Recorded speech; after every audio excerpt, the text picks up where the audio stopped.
just day one started out with tracing my image. I had a projector this time that I got for my birthday this summer that helped aid me in the transfer of this image, and it proved to be very helpful, and I will definitely be using it again.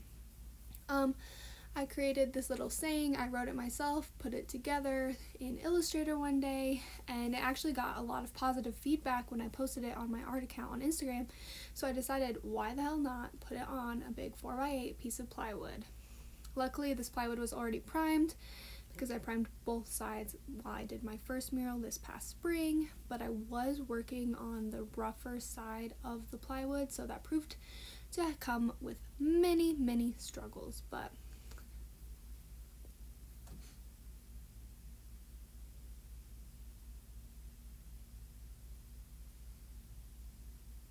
here's me dancing with my puppy. She wasn't too happy. She's pretty mouthy, but you know what? Gotta get your jam on sometimes. And here's the final result after I traced it all in Sharpie, and I was pretty excited to get started. So I didn't film the first section, but you can see that I put tape over the words and then traced it and cut each word out with an X-Acto knife, and then I spray painted it. So I did this with the first section of the words, and it actually bled the spray paint because of the texture of the wood, so it didn't work perfectly, but I kind of thought that I needed to use the same method throughout the whole piece for it to look united, so I just stuck with it. I definitely had a big blister on my pointer finger after this process because of the X-Acto knife and just how hard I pushed. Maybe I need to lighten up, but who the hell cares?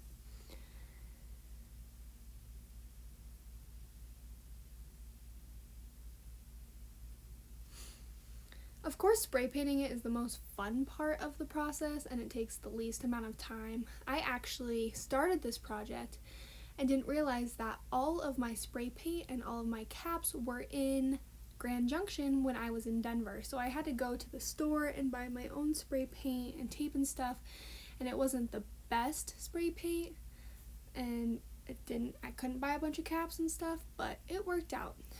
Here's the most satisfying part of the video, I think, when you get to peel all of the tape off and just take off little pieces and you get to actually see what the words are producing. So that's my favorite part. On these words, I actually left them to dry with the tape still on them for about 24 hours, and the spray paint and the kind of tape I was using actually created this like glue texture, and it was super hard to get off. Worked out in the end, and it kept me busy because what the hell are you doing during quarantine if you're not, creating a mural in your mom's garage? Thank you, Mom. She's very patient with me. But yeah, so it was definitely a process, and I learned the next time for the third part of the words to not wait a whole 24 hours before taking the tape off, because that proved to be a pain in the ass.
So here I am actually having footage of using an X-Acto knife to carve out, or not carve out, but stencil out each of the letters. I use a lighter masking tape so I could see through the tape, and so it's easier to see the trace Sharpie. The tracing wasn't exactly perfect, but it worked out, and it turned out fairly well in the end for a simple black and white piece. I was pretty content. On the lower portion, my back definitely started to hurt and I got kind of grumpy, but you gotta keep those tunes going, keep going, because, just enjoy the moment. Here's, of course, the best part where you just get to spray paint the hell out of it. Don't focus on any of my technique here. I was just going for it, trying to use the whole can and just doing a couple layers, and yeah. So here's me pulling off the tape. I waited about like 30 minutes probably before coming out and pulling the tape off, and I just love to see all of the words appear, and it just is so satisfying, and it actually makes you excited about what you're creating, and just you finally get in there. So after this day, I had the base of all the words set, and I needed to go back with white paint to justify all the edges on the words and just like whiten up areas that got like extra spray paint on them. So this wasn't a part of the original plan, but due to how much the paint leaked because of the texture of the wood, I had to go back and do this.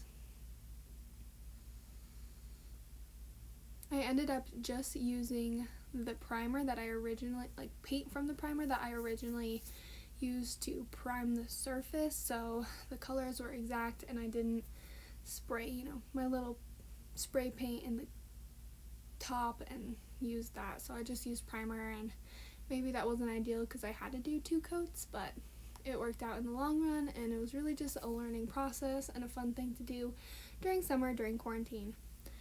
So after I went and cleaned up all the edges with the white primer, I went with a black Sharpie and fixed some of the edges on the letters.